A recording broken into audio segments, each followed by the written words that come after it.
Dernière ligne droite avant la clôture.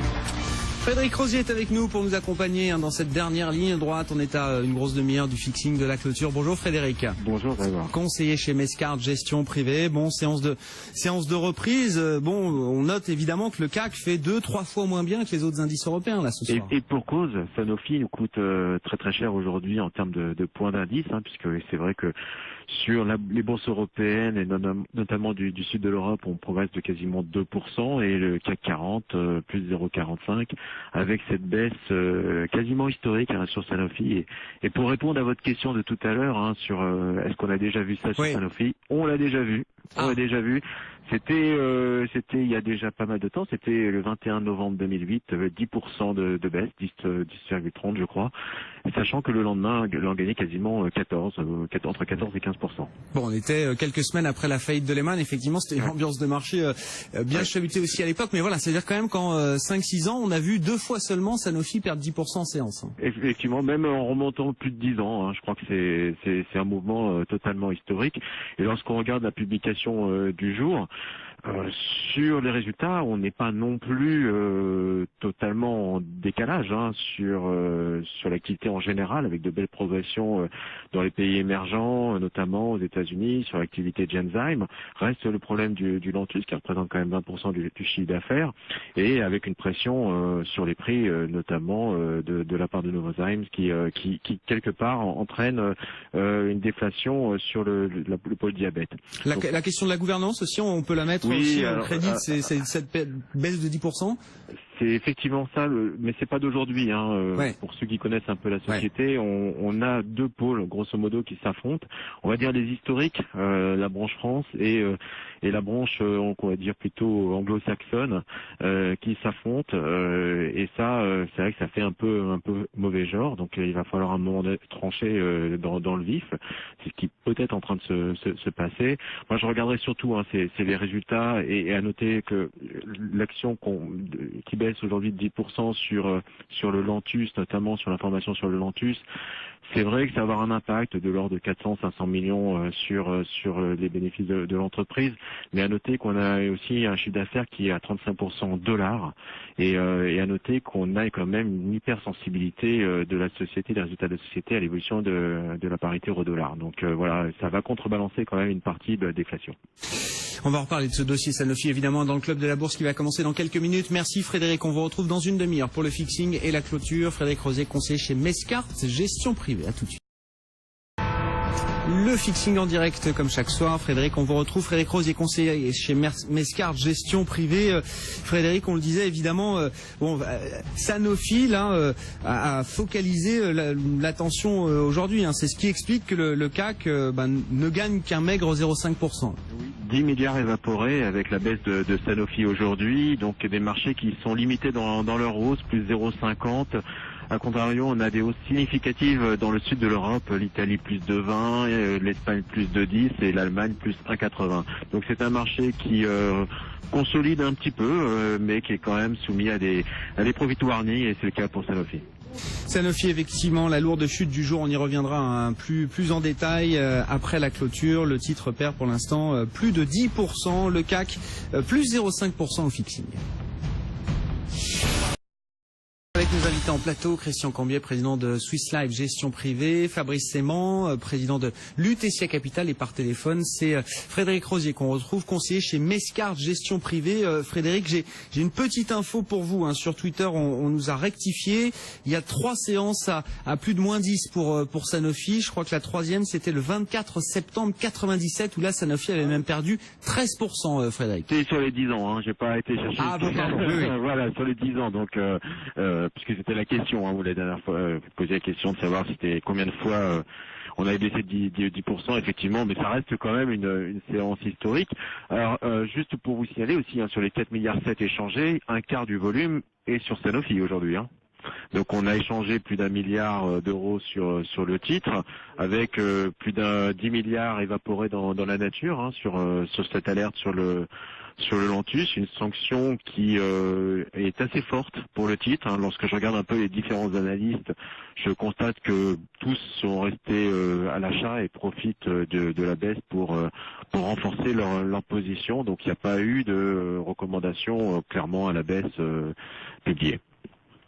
Mais justement, enfin, cette baisse de 10% là sur le Lantus, sur la gouvernance, et encore une fois, vous le disiez, Fabrice Seyman le rappelait aussi en plateau, ceux qui suivent le dossier Sanofi ne sont pas surpris qu'il y ait des divergences entre Serge Wimbert et Chris Vibarrer pour les nommer. Enfin, ça vaut, c'est moins 10% là? Absolument pas. Absolument dans le volume que vous nous décrivez en plus? Absolument pas, c'est pour ça qu'on a passé notre temps à en acheter, je vous avouerai. Donc la difficulté dans un titre comme ça qui perd 10%, c'est vrai qu'on a souvent une pression qui reste vendeuse pendant quelques temps.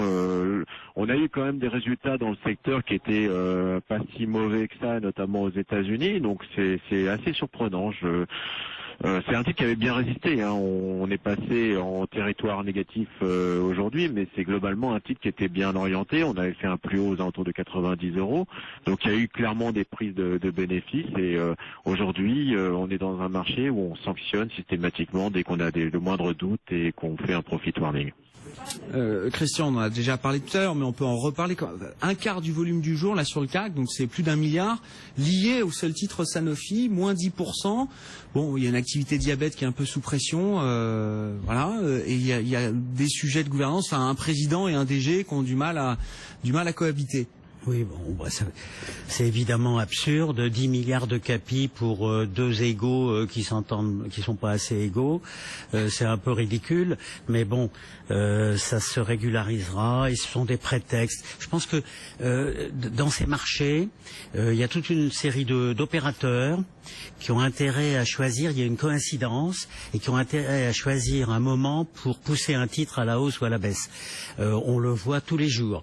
La façon dont Gemalto a été attaqué, c'est impressionnant. Ça veut dire quoi, ça, Christian? Si on parle clairement, ça veut dire quoi? C'est qu'il y a des gens qui utilisent les informations, qui les véhiculent, qui les relaient, qui influencent. Et quand vous avez une masse de vendeurs qui viennent comme ça pousser le titre, les gens qui avaient envie d'acheter se disent bon, manifestement, je suis pas dans le coup, j'attends, je verrai plus tard. La façon dont Gemalto a été attaqué, c'est incroyable. Et je suis sûr que Sanofi ne rebondira pas de 14% demain, comme vous le dites. Oui, ça c'était la séance après le 21 novembre 2008. Je crois que vous rêvez, je pense que... Ah non, mais moi je regarde juste que la séance d'après, on avait fait plus 14. Je vous taquine. Oui, bien sûr. Je vous taquine, mais ça peut peut-être gagner 1%, mais on replongera. Quand vous avez un truc comme ça, il y a des effets secondaires et c'est plombé pour un moment. Parce que les investisseurs finaux disent je comprends pas, je reste sur le bord de la route et j'attends. Et il y a tellement d'opportunités. Par ailleurs, on en reparlera après, je vous en raconterai une ou deux. C'est plus grave que ce qui transparaît dans la presse aujourd'hui, là, ce qui se passe chez Sanofi, Fabrice. Je parle pas des résultats, mais entre Chris Vibarrer et le board, le président Serge Wimbert, on nous dit c'est parce que Vibarrer dirige le groupe à Boston. Enfin, ça paraît énorme. C'est plus profond que ça. D'abord que sur le fait que Sanofi, et c'est absolument pas, ça date pas d'hier, il y a une divergence entre la présidence d'un côté, plutôt effectivement, je dirais francophone et francophile, puisque c'est Serge Wimbert, et vous avez effectivement Chris Vibarrer qui est de l'autre côté avec une dimension, qui a donné une dimension plus américaine à ce groupe, qui est devenu de fait un groupe franco-américain depuis le rachat de Genzyme, qui était quand même un rachat à 20 milliards. Donc il y a absolument rien de nouveau. Qu'il y ait sans doute en coulisses effectivement des bagarres pour finalement, je dirais, avoir le contrôle effectif de la société, c'est public aujourd'hui. Voilà, ce qu'il y a de nouveau, c'est que ça vient sur la place publique. Ça vient sur la place publique, voilà. Alors effectivement, ça coïncide avec des mauvais résultats. En règle générale, là où effectivement je vous rejoins, c'est que malheureusement les profit warnings, ça vient un petit peu, je dirais, par groupe. Donc en général, quand il y en a un, il y en a souvent un deuxième et puis souvent un troisième. Et de fait, effectivement, ça, je dirais, n'incite pas les gens qui sont justement ou en dehors ou actionnaires de la société à en racheter. Donc effectivement, aujourd'hui, forcément, il y a un peu plus de prudence. C'est vrai que pour qu'un titre comme Sanofi baisse de quasiment 11%, c'est quand même... liquidation quand même. C'est quand même, encore une fois, Baisse de 11% aussi par rapport à des points qui étaient relativement hauts. C'est quand même une société qui aujourd'hui est bien valorisée. Vous avez aussi d'autres titres dans le secteur qui sont très attractifs. Je prends un autre exemple très récent dans le même secteur. Vous avez vu qu'il y avait AbbVie qui avait racheté Shire, donc une très très belle boîte qui est basée au Royaume-Uni, qui a en l'occurrence mis fin à son rachat. Le titre a perdu 30%. Bon, en l'occurrence, on en a profité par exemple là pour en racheter. On était en l'occurrence actionnaire puisqu'on jouait en l'occurrence le rachat.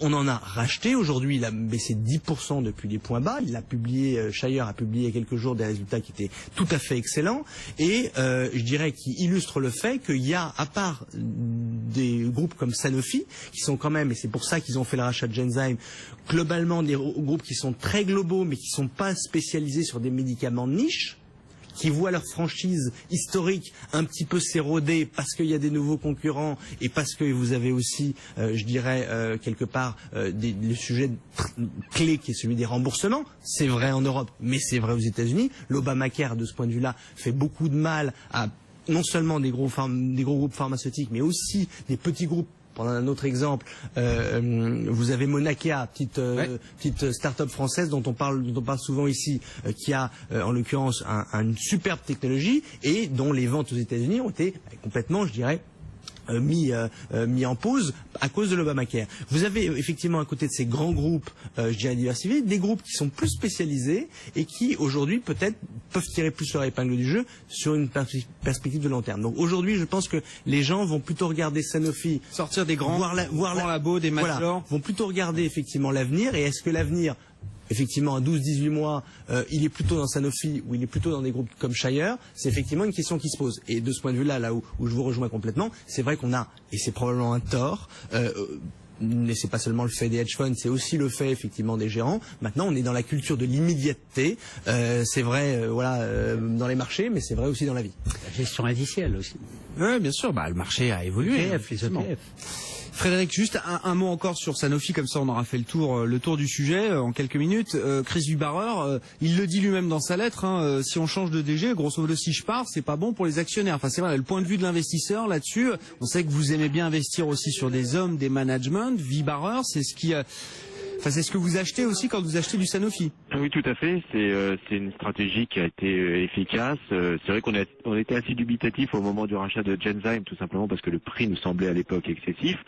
Et en tout cas, ça semble porter ses fruits. Donc, je pense effectivement que son départ serait, à mon avis, une tâche difficilement rattrapable sur le groupe Sanofi. De toute façon, l'image que renvoie le groupe dans son ensemble aujourd'hui est quand même une image malheureusement assez négative. Malgré tout, ça reste quand même une très très belle société, une société internationale, très dollar, 35%, je répète, du chiffre d'affaires est exposé au billet vert. Ça reste un titre qui est relativement défensif avec un rendement élevé. On est à 4% de rendement qui est aujourd'hui pas très cher par rapport au pair. Donc voilà, on contrebalance l'effet un peu d'image contre la solidité de l'entreprise. Merci Frédéric, merci de nous avoir accompagnés pour la clôture ce soir. Frédéric Rosier, conseiller chez Mescard Gestion Privée.